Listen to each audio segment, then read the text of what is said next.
ব্রিটেনে ১লা এপ্রিল থেকে বৃদ্ধি পেয়েছে বেতন, সেই সাথে পাল্লা দিয়ে বাড়ছে গ্যাস, কারেন্ট, পানির বিল, সার্ভিস চার্জ ও কাউন্সিল ট্যাক্স।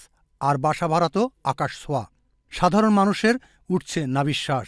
পরিবার লইয়া তো বেকায়দায় আমরা হিমশিম খাইলাম যে আমরা আগামীতে তো সোলার কোনো রাস্তাও দেখলাম না। সরকার যদি এগুলা সাশ্রয় করে তাহলে তো ভালো, আমাদের সহজভাবে চলতে পারবো।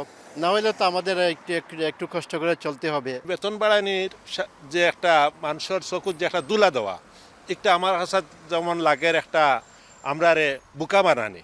৩ মিলিয়ন নিম্ন আয়ের শ্রমিকদের মজুরি বৃদ্ধি পেয়েছে। জাতীয় মজুরি প্রতি ঘণ্টায় ১১.৪৪ পেন্স থেকে বেড়ে ১২.২১ পেন্স হয়েছে।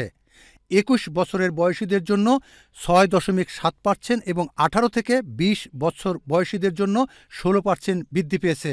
সাথে বাড়ছে কাউন্সিল ট্যাক্স এবং জ্বালানি বিল। মিনিমাম ওয়েজেস রেজ করছে 6.7%, ওদিকে ইউটিলিটিস, আদার গ্যাস, ইলেকট্রিসিটি, আদার সব কিছু আবার ইনক্রিজ করছে 6.1%। সো আমি বলবো এটা শুভঙ্করের ফাঁকি ছাড়া কিছুই না, কারণ এদিকে ইনক্রিজ করছে, ওইদিকে জীবন জীবিকার যেটা আমাদের দরকার, ইউটিলিটির বিলস, কাউন্সিল, সেগুলো বাড়ায় দিচ্ছে।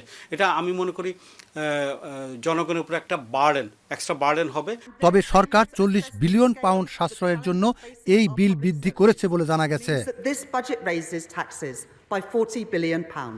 একজন কর্মীর জন্য এই বৃদ্ধি বছরে ১,৪০০ পাউন্ড বৃদ্ধি পাবে।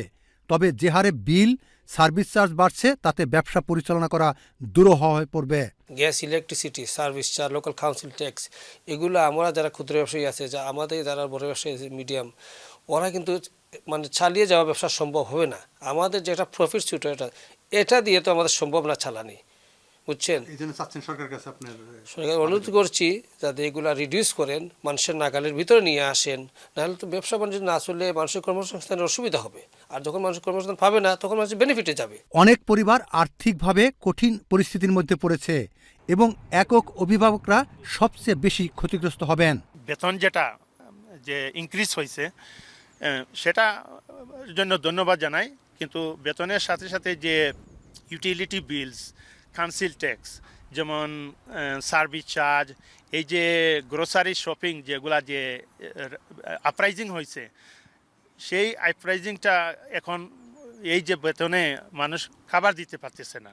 বেতন বৃদ্ধির ফলে শ্রমিকদের অর্থনৈতিক সচ্ছলতা হবে, তবে ব্যবসায়ীদের বাড়তি খরচের ফলে সমস্যার সম্মুখীন হবেন। এটা একজন এমপ্লয়ির জন্য অথবা একজন ইন্ডিভিজুয়ালের জন্য খুবই সুখবর, কারণ এটা তার জব স্যাটিসফ্যাকশন বাড়বে, তার ইনকাম স্টেবিলিটি বাড়বে। ঠিক একই সময়ে বিজনেসম্যানদের জন্য এটা একটা অ্যাডিশনাল লেবার কস্ট।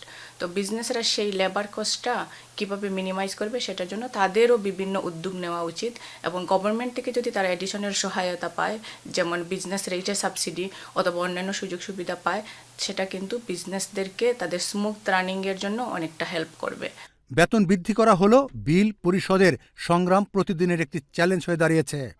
সরকার পরিস্থিতির দিকে খেয়াল রাখবেন, এমনটাই প্রত্যাশা সাধারণ জনগণের। Mohammad Rezal Karim Mridha, channel S news, London.